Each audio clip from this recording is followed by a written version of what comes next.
चल रहे हैं भूमिका में।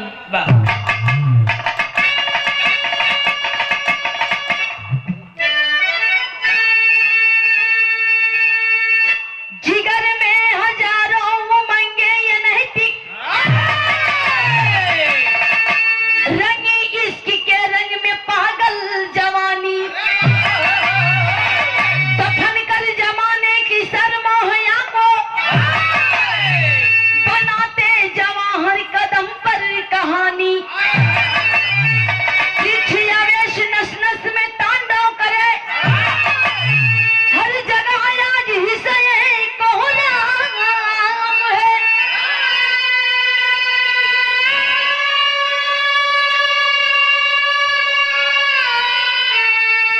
जो प्रकृति का यकृति चीर दे शौक से, ऐसी घटनाएं तो आजकल आम है।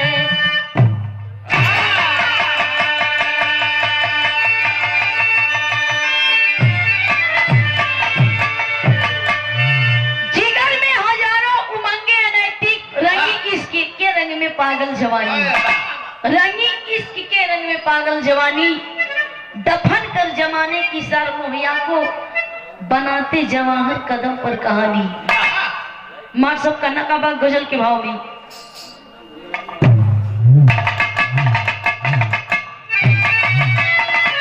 कहना है क्या? जो नजरी चुराते हैं, क्या बजा के ऊपर से क्या बात है?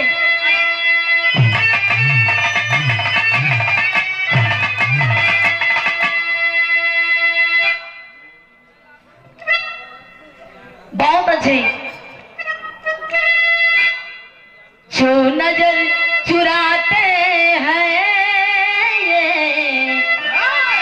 जो नजर चुराते हैं, अब वो क्या नजर मिलाएंगे।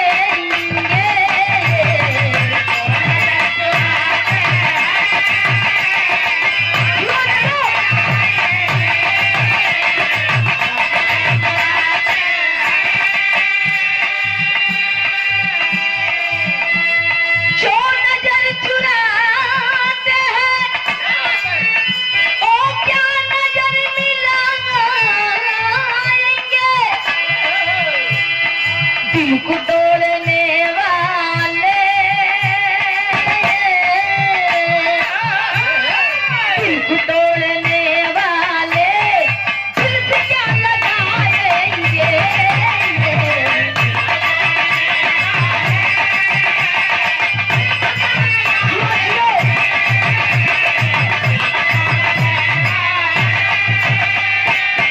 लेकिन जमाना के हिसाब से कहना है क्या? चल रहा जमाना ये, चल रहा जमाना ये, आज पर की सोना है ये।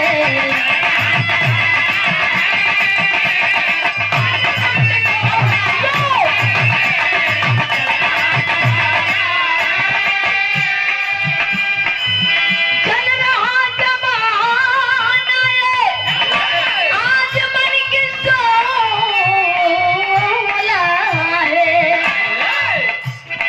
दिल में बसी है नफरती, दिल में बसी है नफरती, ईमान सबका डोला है।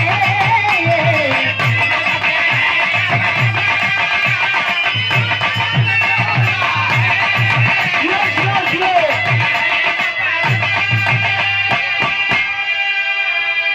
चल रहा जमाना आज मन की सोला है, दिल में बसी नफरत, ईमान सबका डोला है। आजकल के जमाने में, आजकल के जमाने में किसी किसी को देख नहीं रहे हैं। भाई भाई का नहीं हो रहे हैं, बहन बहन भाई का नहीं हो रहे हैं। कितना भी खास परिवार हो, किसी का नहीं हो रहे हैं। यही थी कहानी की शुरुआत है मां साहब।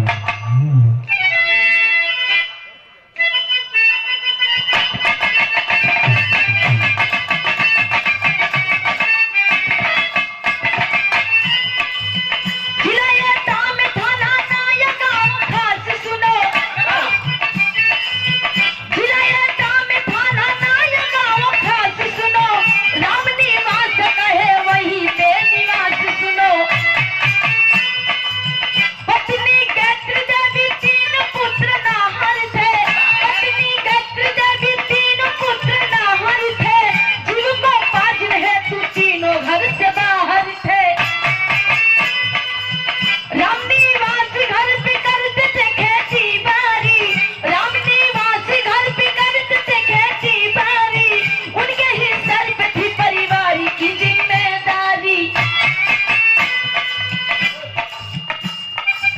ए बाबू, जिला एटा में एक छोटा से गांव था और उस गांव के रहने वाले राम निवास थे। उस गांव के रहने वाले राम निवास थे। राम निवास की पत्नी का नाम गायत्री देवी और गायत्री देवी राम निवास के बीच में 4 बेटवा थी, 4 पुत्र थे। आज धीरे धीरे समय बीतता गया, चारों पुत्रों की शादी की। पहले बेटवा का नाम राजेश, दूसर बेटवा का नाम सुरेश, तीसर बेटवा का नाम रमेश और सबसे छोट लड़का का नाम अनिल बाबा। सब छोट के लड़का का नाम अनिल बा। अनिल की शादी एक सुषमा नाम की लड़की से करवा देती है। बड़ा अच्छा खासा परिवार बा। सबसे बड़का बेटवा राम निवास के फौज में भर्ती रहे, फौज में भर्ती रहे और सब अपन अपन दिल्ली राजधानी में ड्यूटी करत रहे। अनिल भी एक दिल्ली शहर में एक छोटे शहर में अपना कमरा लेकर रहते थे, अपनी ड्यूटी ज्वाइन करते थे। रोजाना सुषमा से बातचीत होत बा।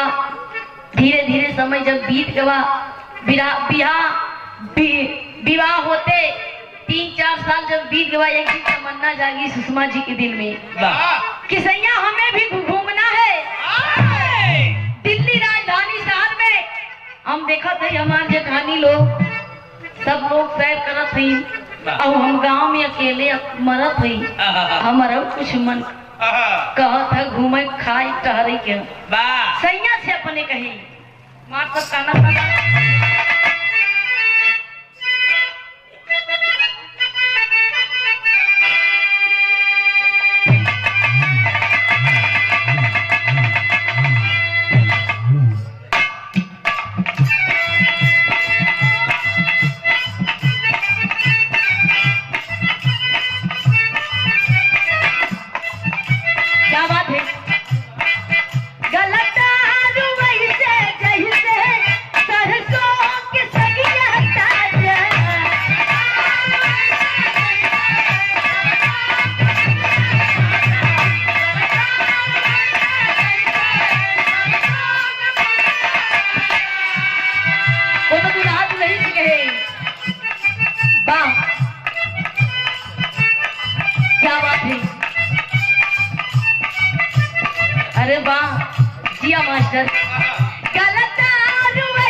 तू इतना दूर हम इतना दूर, ऐसा कैसे जिंदगी कट जाई।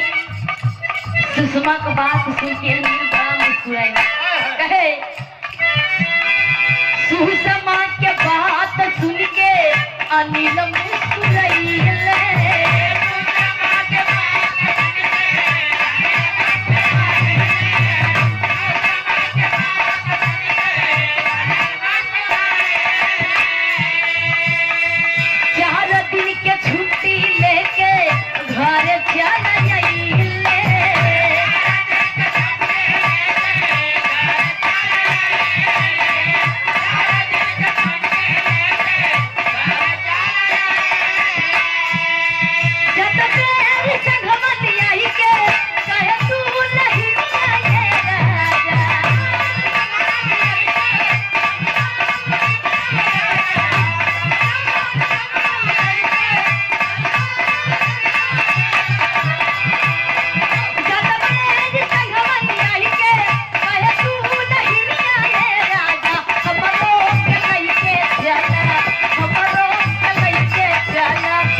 हमार जब धर्म पत्नी इतना प्यार से कहत बा, जब इतना प्यार से कहत बा तो अपने सेठ से अनिल 4-5-6 दिन का 1 हफ्ता का छुट्टी ले और डायरेक्ट अपने घरे आए। घरे आए, माई से आशीर्वाद लिए, बाबू से आशीर्वाद ले और सब लोगन से मुलाकात हुई और सब लोगन से बता दें कि हम अपने पत्नी के लिए आके जाते हैं दिल्ली। हम अपने पत्नी के लिए आके जा रहे हैं दिल्ली। और जब ये सैर और कई नहीं है, बढ़िया से मनसा पूर हो जाए हमने सुषमा का, तब फिर इनका हम घरे पहुंचाई दे। यार टिकट 2 टिकट के बाद भैया अब दिल्ली पहुंच गए। धीरे धीरे समय बीतता गया और बढ़िया से दिल्ली में टहरीन घूमी नापन। एक दिन बड़ा खुशखबरी आएगी। जब 4-5-6 महीना बीत गया तो सुषमा जो है अपने जेठाने से मिली उर्मिला से। तो एक दिन जोन बाटा मन ऐसे ने उनका बिचकत रहा। अब जेठान भाई जब 2 लड़किया को माई है तो अनुमान लगाएंगे कि सुषमा की कौन दिक्कत है। और बढ़िया से कहीं दीदी अचार बा, खटाई बा, कहीं करे छोटकी तोर का मन करत बा, कहीं नहीं दीदी का बताई यार 4-5 दिन से हमारा ऐसा मन करत बा कि हम का पाई का खाई ले। कपड़ा चबाई ले। अब यार उर्मिला फोन लगा के गांव में अपने सास ससुर से बतावत हई कि माई बाबू बड़ा खुशखबरी का दिन बाटे, बड़ा खुशखबरी का दिन बा। और सब लोगन का मिठाई खवाए था। अब भगवान से प्रार्थना करा कि नीचे सूखे हो जाए। कहाँ सुषमा गर्भवती है। जब 3-4 महीना बीतत बा, जैसा दिन आवत बात कहे माई हो इनका अपने गांव बुलाईला। जब डिलीवरी हो जाई तो सुषमा फिर दिल्ली में आई गई है। यार अनिल टिकट कटवाई दे गांव खातिर। अब यार जब गांव में आई गई सुषमा, धीरे धीरे समय बीतल बा बाबू। 8वां महीना लगा बा। अब बड़ा खुशी राम निवास गायत्री देवी के मन में होत बा। अंगना खूब सजवाई दी, अंगना सजवाई दी है। 9वें महीना में देखा एक लड़का पैदा हो, एक लड़का पैदा होत हो। मार सब काना का बा गीत बा।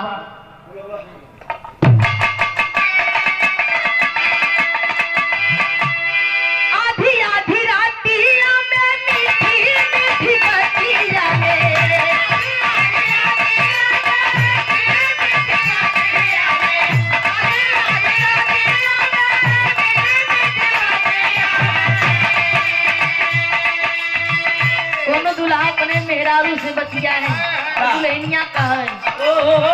आधी आधी रातिया में मीठी मीठी बतिया में,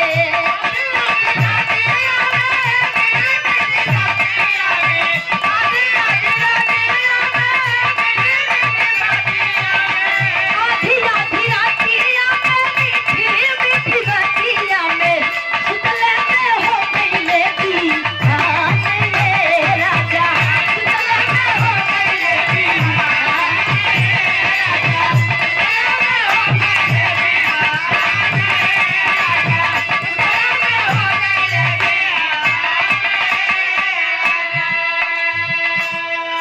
राम निवास गायत्री के बड़ा खुशी होत बा कि हमारे अंगना में एक चिराग आएगा, एक हमार पोता आएगा, हमार नाती और 4-5 लोगन आई गई सोहर गावे बदी। अब बड़ा बढ़िया सोहर हुआ था। माता किसी भाव कहना बा का सोहर गावाला दुआरे बाजे हनी बधैया हो।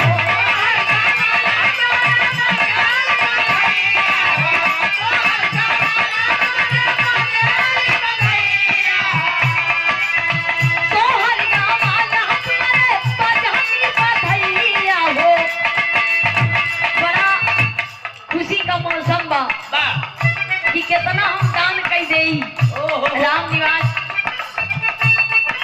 उनके सिर पे पूरा खेती बाड़ी की जिम्मेदारी रहे, काम धंधा करे हैं, लेकिन नाती की खुशी में सब थकाई मिट गई। सोहर गाँव वाला तुम्हारे बाजानी बधैया हो,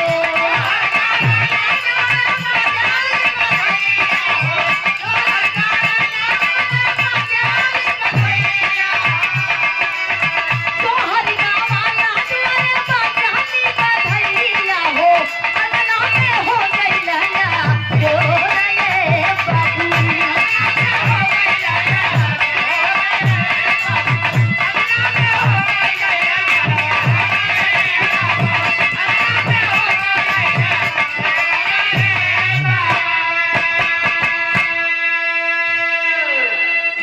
सब सोहर ओहर खूब गवात बा, आउ जोन बा ए सोहर ओहर गवात बा। यार धीरे धीरे समय बीतत बा। पंडित जी का बुलाए, पंडित जी नाम रखे आयुष। आयुष अनिल का एक लड़का बेटवा आयुष। धीरे धीरे समय बीतता गया। आयुष का उम्र देखा धीरे धीरे लगभग 3 बरिस का हुई। 3 बरिस का हो गए। यहाँ देखा गांव में रहत रहत एकदम सुषमा का मन लग गया। सुषमा का मन लग गया। जोन सुरेश रहे तीसरा वाला, जोन फौजिया में रही, सीमा पे तैनात है, दुश्मनों से लड़ाई लड़ रहा है अपने देश के खातिर, लेकिन ओकर मेहरारू के कौनो लड़का ना रही। मेहरारू के कौनो लड़का ना रहे। मेहरारू का नाम रहे फुलवा। वो फुलवा के लड़का ना रहे। जब फुलवा सुने कि हमारे देवरानी के लड़का बाबा,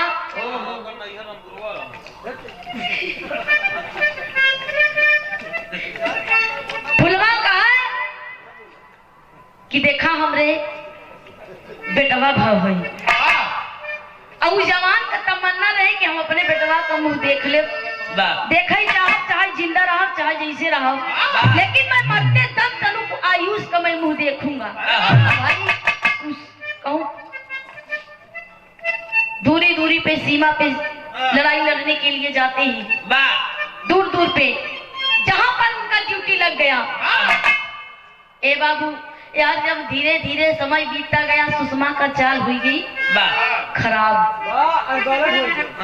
सुषमा का चाल खराब हुई गई। अनिल तो अपनी ड्यूटी पे, रामनिवास अपने खेती बाड़ी में, दुई परानी और सुषमा अपने घर के अंदर चूल्हा चौका बर्तन करत बा।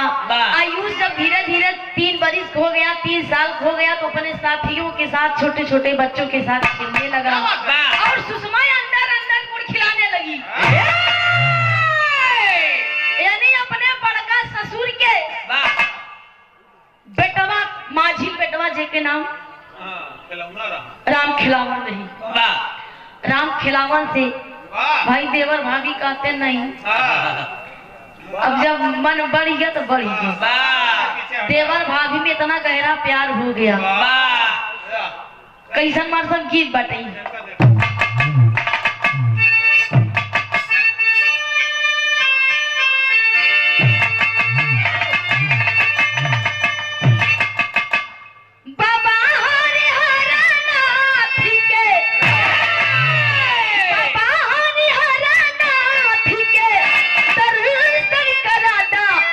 पियाऊ हो मोरे राजू हो, सोनपुर मेला घुमाता मोरे राजू हो,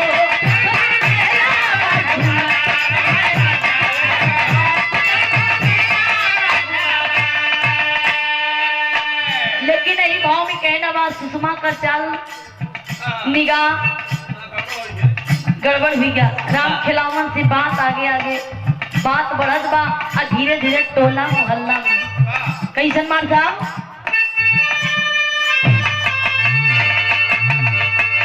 राम खिलावन से भयल, राम खिलावन से भयल नहीं नचार, रोज रखिए में, रोज रखिए में, चोरी चोरी होला प्यार, रोज रखिए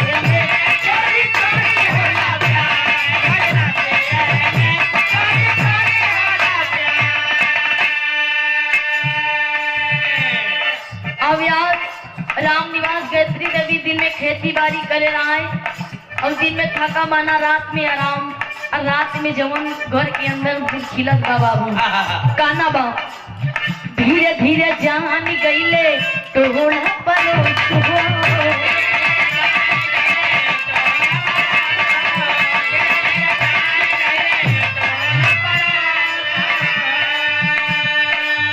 राम निवासी गहे स्त्री के भयल अफसोस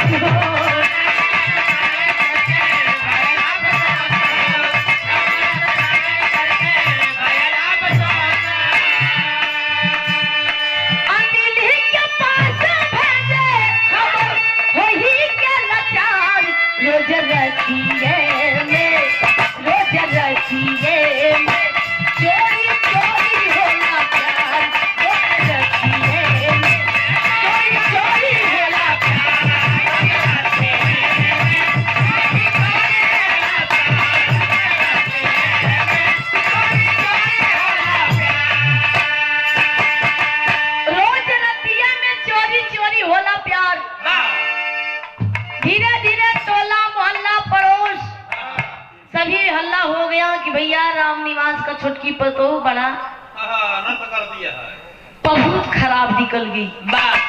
जैसे पहले पठौनी आए रहे 4-6 महीना रही है, जब से दिल्ली गई, दिल्ली से आई यहाँ गंगा में, जब से डिलीवरी भाई भैया चाल चलन बेकार हुई गई।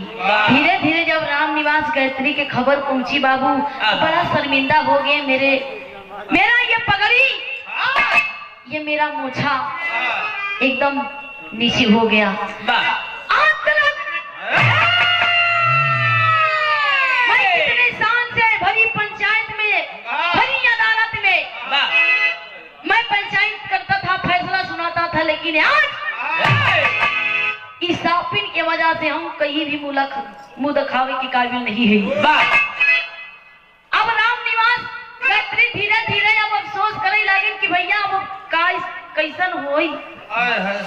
तो राम निवास कहे ने अनिलवा को माई, अनिलवा को बोला, और अनिल को माई कहत है गायत्री देवी की कैसन बोलाई। अब का कही तोर मेहरत को ऐसे हो गई बा, कहना योजना हम बनावत है, बता दे तोर माई बीमारियां बच्चे खलत नहीं बा, जितना जल्दी हो सके उतनी जल्दी आओ। फोन में भेजा थी खबर कि बेटवा जितना जल्दी हो सके उतना जल्दी आवा, तो हर माई की तबीयत बहुत ही खराब बा।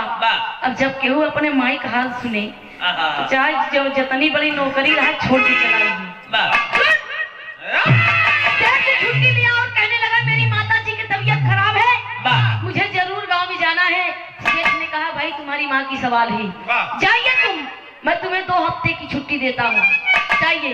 2 हफ्ते की छुट्टी लेके बाबू ट्रेन पकड़ता है और गांव की नगरी में आता है। उसके बाद तो माई मछिया पे बैठी रही, अब बाबू बैठा है भूई में, कपारे भात देखे बैग उतारे।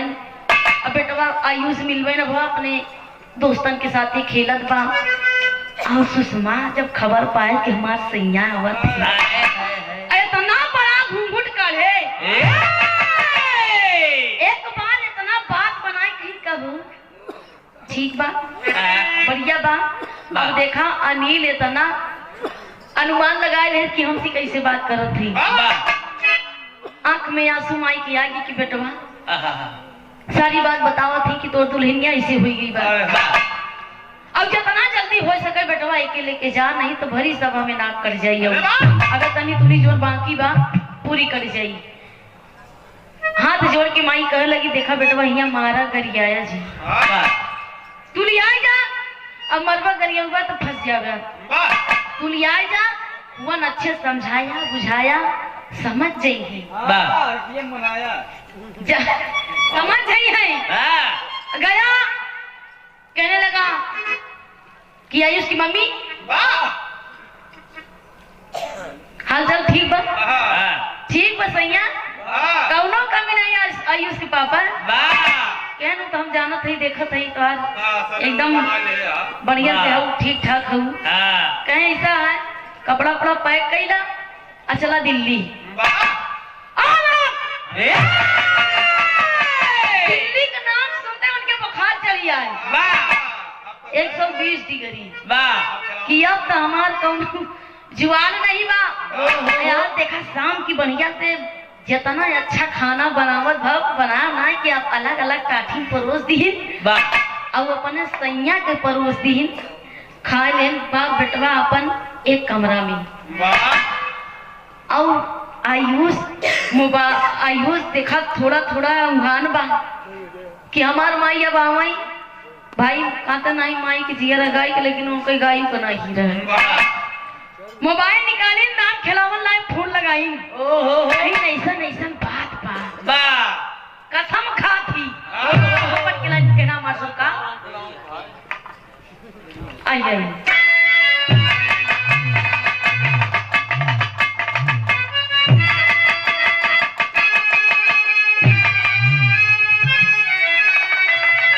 तेरी के भाव में कहना है क्या समैया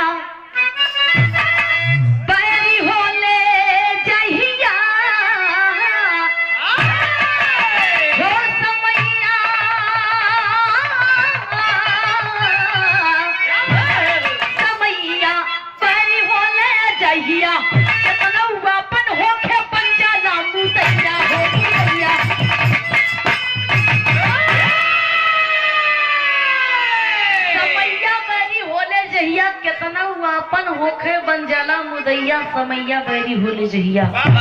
रतिया फोन लगा के 12 बजे राम खिलावन से कुल बात बतावत थी अब का कसम खा थी मार सब कहना बा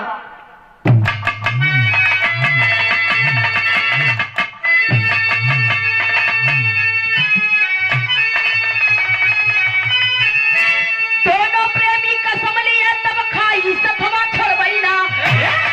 दोनों प्रेमी कसम लिया तब खाई सथवा छोड़बई ना। चाहे जमाना कितना छुल बदहाई सथवा छोड़बई ना।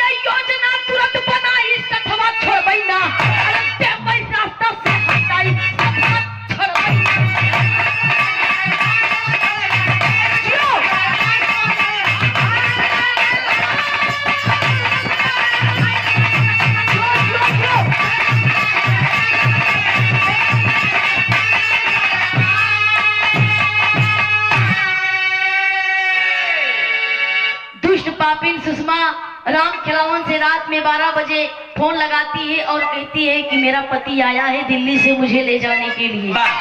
हम दोनों के बीच की बात दुनिया को पता चल गया है, मेरे जो कि मेरे पति को भी पता चल गया है, वो मुझे लेने आया है और मैं जानती नहीं मैंने आपसे प्यार किया है। आप मुझसे हाथ मिला के कसम खाइए, मेरा कसम खाइए, मेरे प्यार की कसम खाइए कि मेरा साथ नहीं छोड़ेंगे।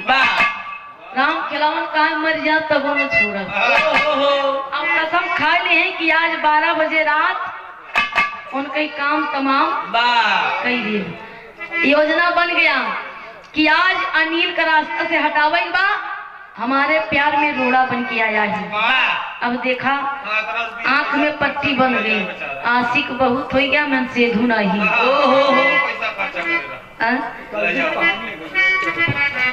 योजना बन गया, राम खिलावन आया और यार सुषमा बड़ी बहुत बढ़िया तैयार हो गई कि अब तो रोना खत्म हो जाए, अब ऐसा जिंदगी जी, अब जहाँ मन कहीं जाओ जहाँ मन कहीं आओ। लेकिन ये बाबू खुद का मार सब अल्लाह के भाव में कहना बा।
खिलावन आया और यहाँ देखिए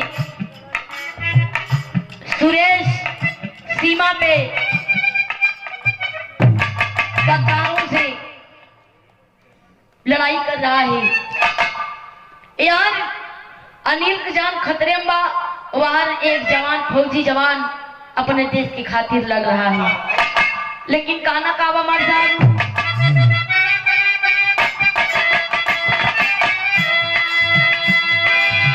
रतिया में चोरी चोरी अवली पपिया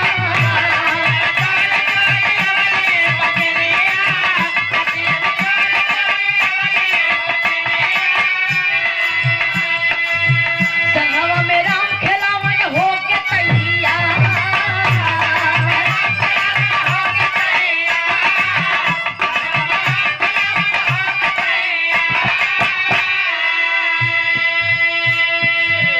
अनिल अपने बेटवा के साथ सुबह बा गहरी नींद में बा बाबू। अब होत का बा सोत पे सिनवा पे चढ़ली मुदैया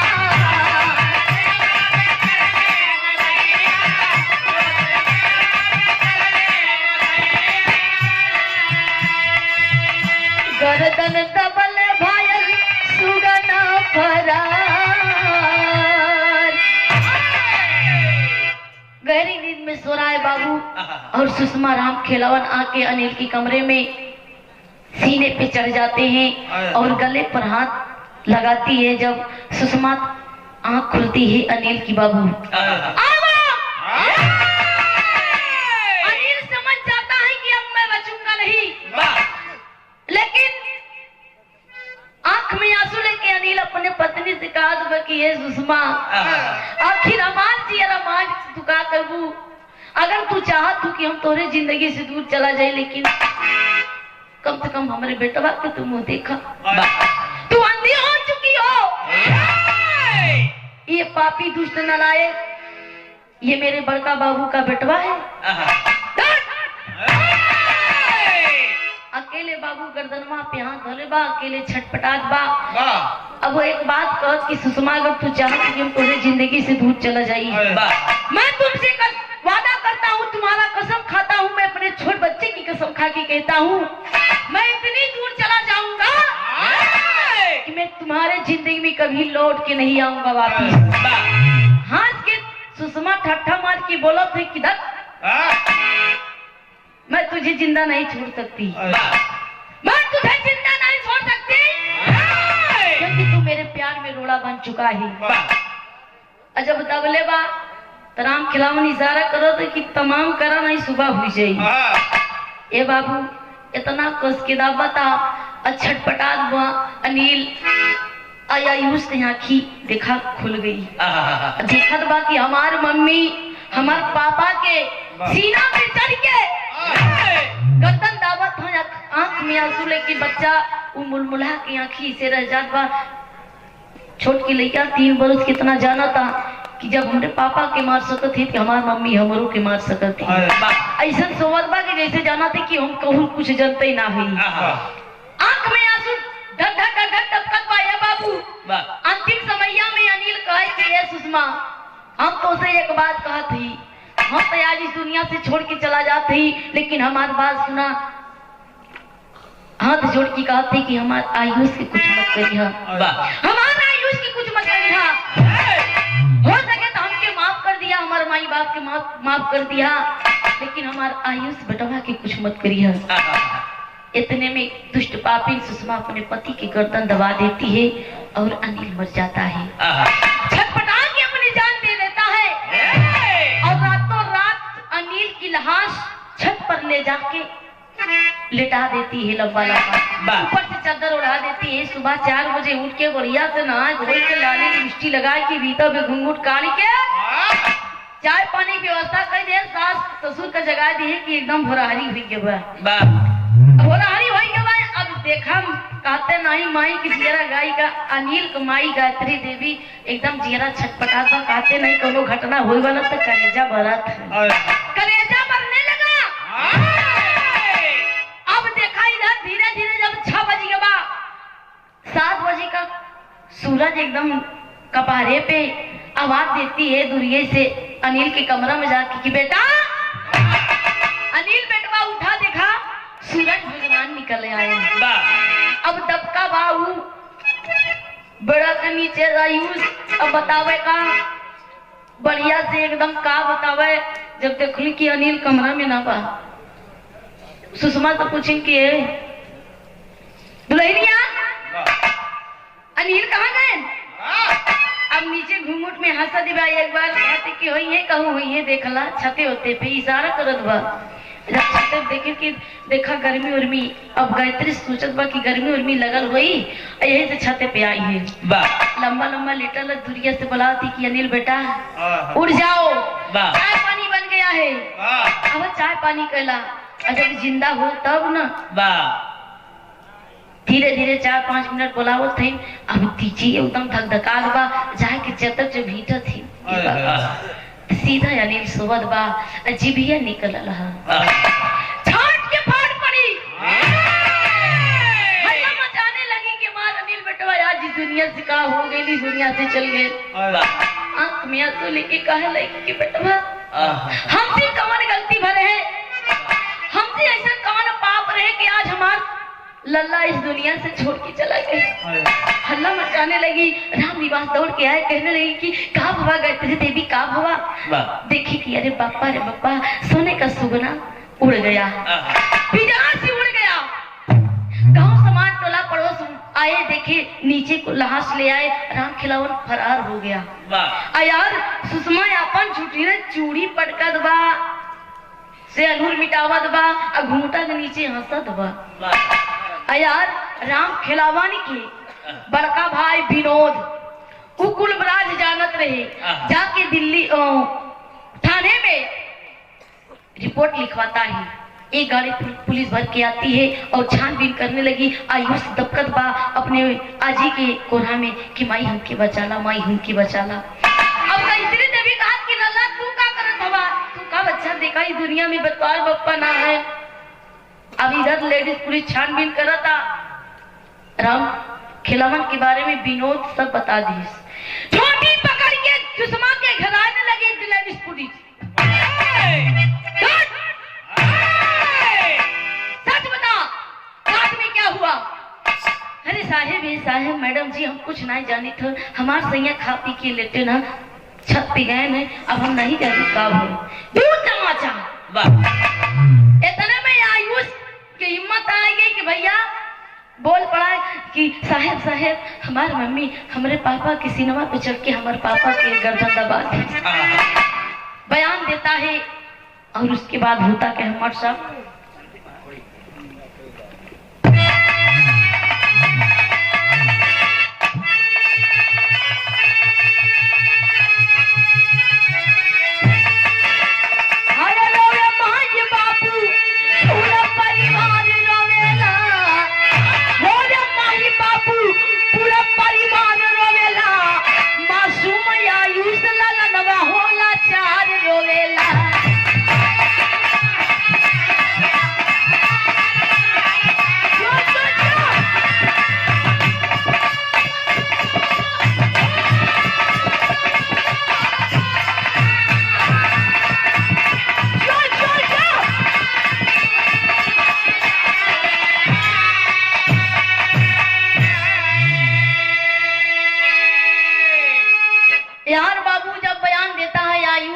यार फौजी सुरेश सीमा पे लड़ रहा है और आतंकवादियों ने उसके सीने में गोली मार दी और वो घायल है। उसका तमन्ना था कि मैं अपने बेटवा को देख ली। मेरे आज कोई औलाद नहीं है, लेकिन मेरे भाई का औलाद है, उसको कुछ पता नहीं है। आतंकवादी सीने में गोली मारे हैं और उसे तिरंगे के झंडे में लपेट कर लाश को उसकी गांव लेकर आए और देखे तब ले आयुष कि आजी आजा गायत्री राम निवास और लाचार हो गए, लाचार हो गए। मैंने अपने जीवन में 2 बेटा को गंवा दिया, एक तो शहीद हो गया और एक तो पापी हत्यारी मेरे बच्चों की खा गई। ये बाबू आज उस सुरेश अपने बेटवा के मध्य माँ खोल के देखता है और सुगना फरार हो जाता है। लेकिन कहना काबा मार साहब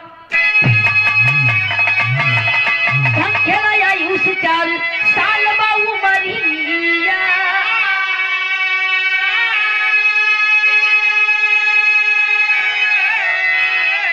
हम के लगवलू माई बोला कौन ओरिया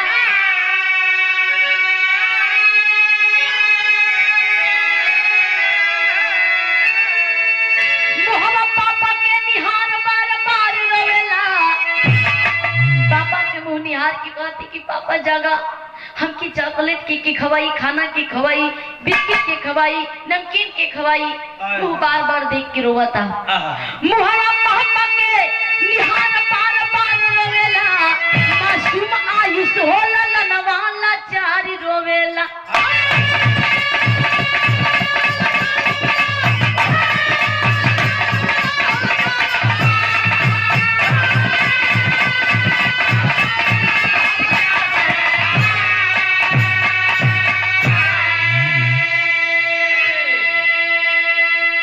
सुषमा बयान देती है, हाँ मैंने अपने पति को मारा है अपने हाथ से।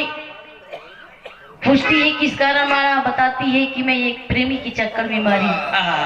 और राम खिलावन को बुलाया गया। 135 14 धारा अपराध लगा।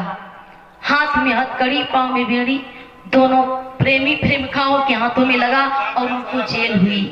और यहाँ दोनों रामनिवास गायत्री देवी अपने दोनों बेटवा के लाश अंतिम संस्कार करने की तैयारी की। बाबू कहना काबा मार सब गुरु घरान जी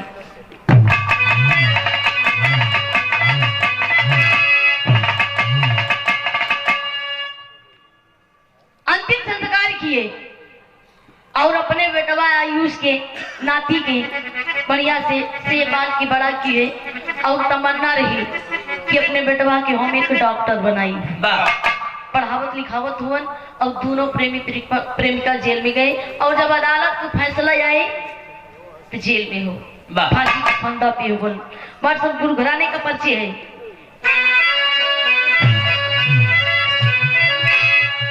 पुतुल राम पंधारी कहते धन्य प्रभु की माया। अरे कथन किए कमल सिंह यादव शारद माँ की छाया। अरे समैया होले बहरी जहिया, अरे समैया होले बहरी जहिया। अगावे सोना सुहानी संसार दिशा है।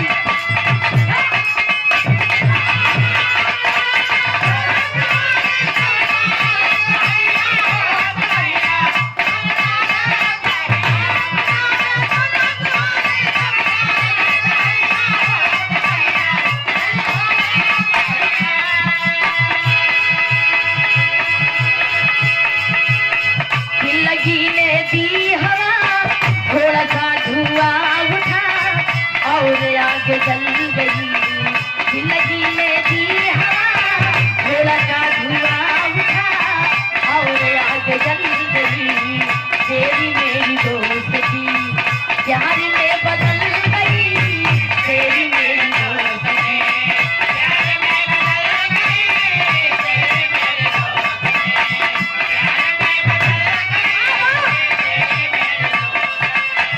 तेरी मेरी दोस्ती प्यार में बदल गई।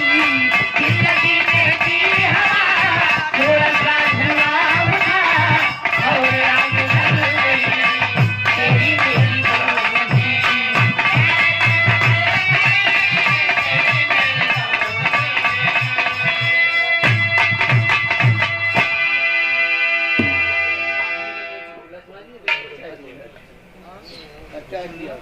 अब मर्दा